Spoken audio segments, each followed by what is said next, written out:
Hello, it's Meredith Waters on 103.9 Hope FM, where we bring hope, share joy and build community, and we love getting together with people in the community. And today I'm super excited because I have with me the very honourable, do you get introduced like that very often? The very honourable Ron Chambers, who's our Shire President. Welcome to Hope FM. Thank you very much, Meredith, and it's great to come down and sit down and have a conversation, especially with someone that's really community-based. That's awesome. Well, we share that heart, yes.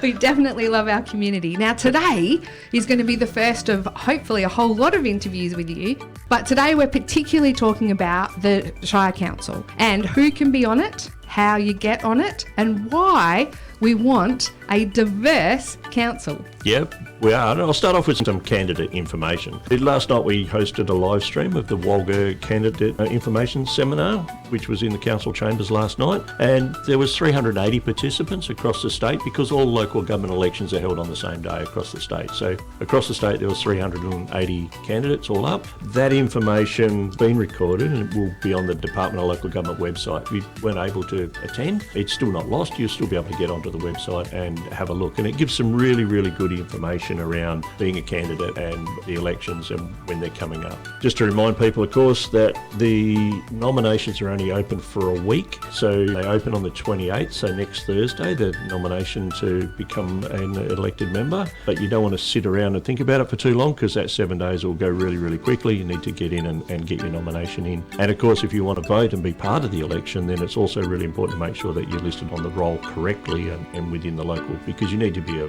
local resident to vote. What's the website that people need to go to get the information? It's Department of Local Government. So I'd just Google Department of Local Government, because that will come up and you will find it. Typical government, they like to change the acronyms and add people into departments and take people out of departments, so the acronyms change all the time. So that's right. We can definitely hunt that down, and we can post that later. Yep, that's fantastic, and people can jump on there and have a look, and it'll give you a really good insight. It's a fantastic session.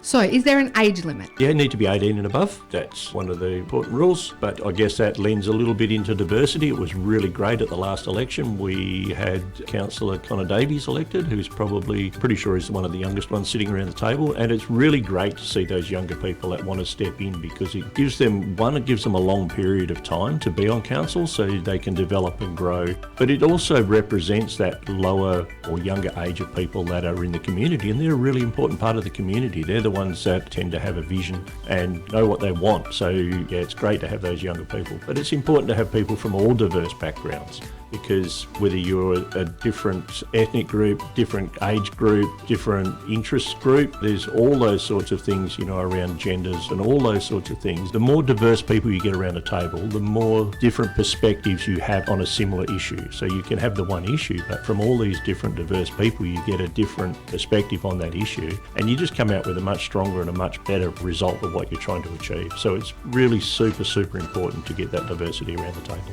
I totally agree with you. I've heard of a thing called creative rub, which is how you get the best out of a whole group of people if there is slight differences. It really does mean that you can really think through a situation or a circumstance and have perspectives that, everyone can't think of everything, though. No, they can't. And local government is working really close to the people of the community. That's what you do in local government. You govern for your district. And there's a lot of things going on from all different levels that government work at. So it's not that hard to miss a particular group of community or what you're trying to achieve, how that will affect a different part of the community. So that's why it's really important. One, we try to make sure that we do a heck of a lot of consultation with the community so that we pick that up.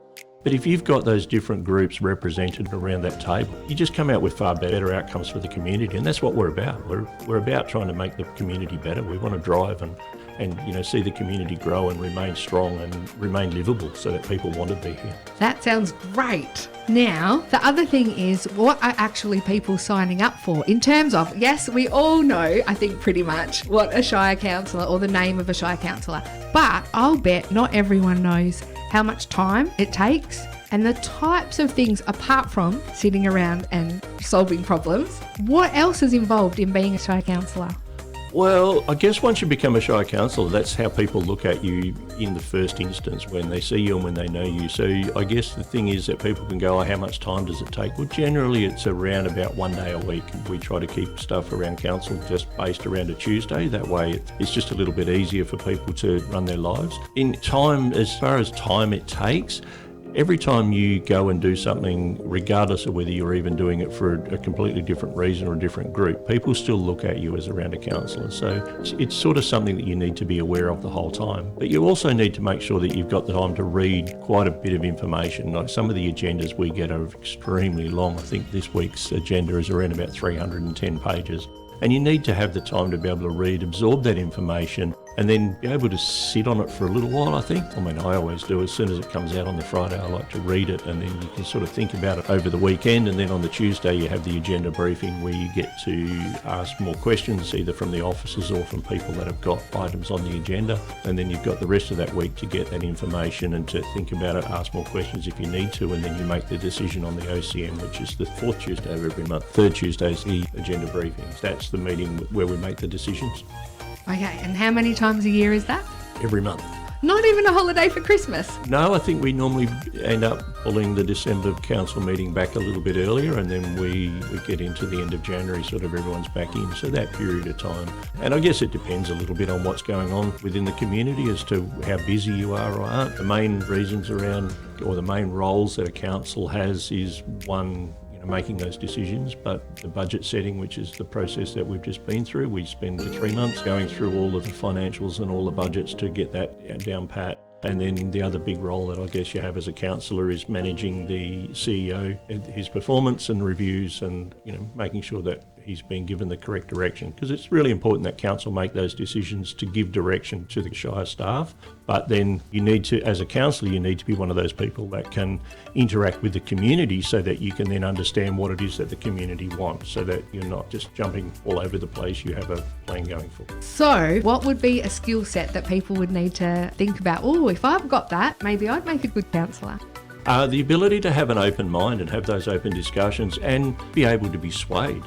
Like, there's so many times that I can sit there and go, something coming through council and you can fix, and you go, you know what, this is the solution, I know how to fix this. And then you get the information from the reports that you get through the Shire staff, and you sit and you read that information that's given to you, and you suddenly start going, oh, hang on, maybe what I thought isn't quite true. And then you can go out and talk to other people about it and get their opinions as well. And you can sit there and you can go, you know what I thought's not right. We need to shift, we need to change to over here. And even when we sit around that table at the OCM, you need to sit at that table without a preset decision made in your head. You need to be able to sit there, listen to the debate that goes around the table and make your decision. So you need to walk in there going, you know what, I get an understanding, I know what it's about, I think this is where we need to be, this is my opinion, this is what I think, and be able to stand up and say what you think, and then let everyone around that table, there's 9 of us. So as we always say, if you want something through council, you need at least 4 friends, because it's a democracy.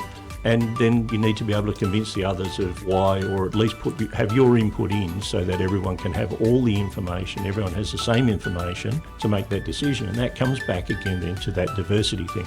You all have the same information. It's not like people have bits and pieces of information that nobody else knows. Everyone has the same information. You're looking at the same problem, but the diversity that you get around that table with the different aspects and how it impacts on them then gets you to come back to that really, really good decision. That sounds like a great process, and it's very exciting that happens here. Lots of people have opinions on Shire and the Shire Councillor, but when you actually talk to people who are putting the hard yards in, it is really inspiring. Look, it can be a really rewarding job, and I can tell you that you get out of it what you put into it. If you want to sit on the sidelines and just drift along and sit around a table and put your hand up occasionally, you're probably going to find that the flack you cop in the social media and everything else, you're probably going to be sitting there going, I'm not really sure that this is worth it. But if you're in there and you're engaged and you're talking to the community, look, you're not going to get it right all the time. If that was the case, it'd be easy. Everyone would do it, or you wouldn't even need us, because everyone would just go, you know what, this is the way we want to go. Why do we need somebody to sit around and make a decision?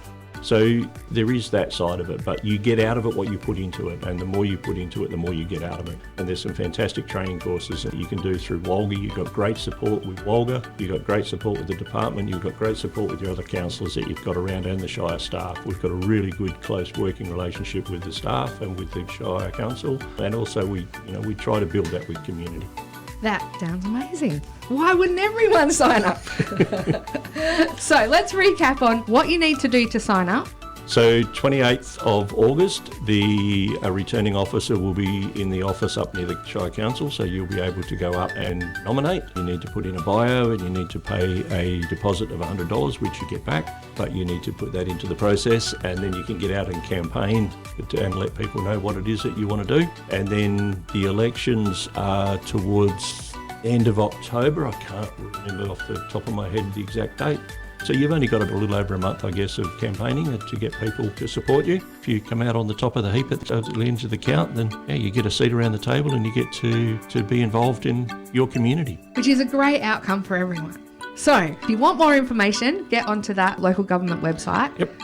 And then fill in the form and take it to the Shire. The returning officer there only on that day, or no, can he'll you be just take he'll be it? there for that week. Okay. And if you keep an eye on the Shire's website, the Shire media team will certainly keep everyone abreast of exactly where and when that office is open. They'll put out plenty of information to let people know. They can't be involved in trying to sway anybody one way or another, but they can certainly put out the information to say when the returning officer is going to be there and what you need to do. So they can certainly direct them to where they need to go. Okay. And lastly, every year, it's not the whole council that gets voted on, is it? So how many positions are available? You go for a 4-year term. So you sit on a 4-year term, but we have a rotating. So this year there is 4 councillors' seats that are up for re-election. And then in 2 years' time, there'll be the other 5 will be up for election. So they overlap so that you only do about half the council at a time. The reason you do that is if you were to lose all of the council, it takes a long time for people to get back into the seat to understand what's going on, where you're at with those different things. So there's only 5 councillors. So there's 4 seats up for 3 for town ward and 1 for rural ward that are available for this election. And all the information will be on the website or available? Certainly will be. There'll be certainly, if they go to the Shire website in the first instance, sure that there'll be plenty of information on there, and then also the local government website, the Department of Local Government. Awesome. So is there anything else that you want to add about diversity on council, or that you want to add about the council? No, look, I think we've covered all of that really, really well. It's just about people from all different walks of life and with an open mind that want to sit on there and ultimately just want the best for the community. Perfect. Now, at Hope FM, we love to ask 3 questions. Are you up for that? I haven't got an answer typed up. But No, that's all right. Go. They're not scary. So our tagline is bringing hope, sharing joy and building community. So what brings you hope? What brings me hope? Watching young people play.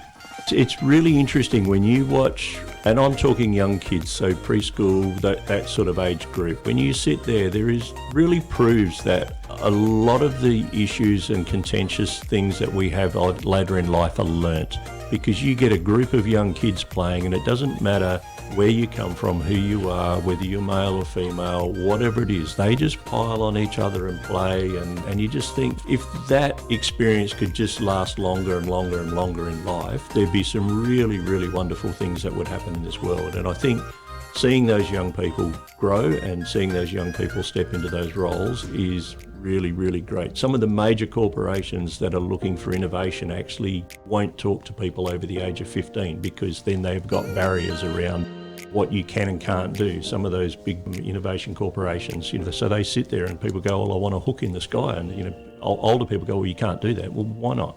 What do you want to do? So how do you work that? Youth and young people give you a great deal of hope when you look at that age group. I love that. Why not instead of why? I love it. Thank you. Also, what makes you smile? Maybe it's similar to the answer you've just given, but that's to do with our sharing joy. So what makes you smile? What makes me smile? Seeing people succeed, seeing people achieve things that they've always wanted to achieve, and being able to help those people in that to get to that point. There's enough naysayers out there. There was an American at one of the conferences reckoned that one of the worst things in Australia is that their business model and a lot of their actual human model is based around what they call a bucket of crabs. And it's about if you get a big heap of crabs and you put them in a bucket and watch what happens to the one that tries to climb out. The rest of the crabs will actually grab them and drag them back in. So it's about watching people that get behind other people and go, you know what, yes, you can succeed. Yes, we can help you out, and this is how I can do it. And I think that's fantastic. Awesome.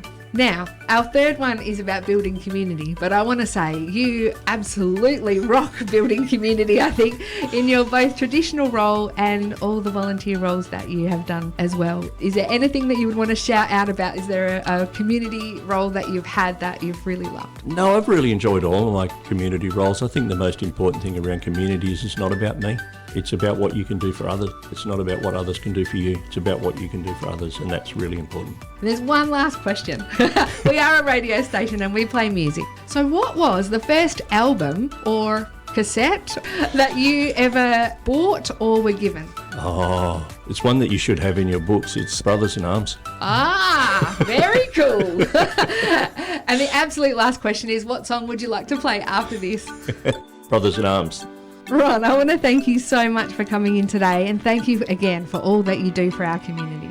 Thank you very much, and it's great to come down and have a conversation. Fantastic. Thank you.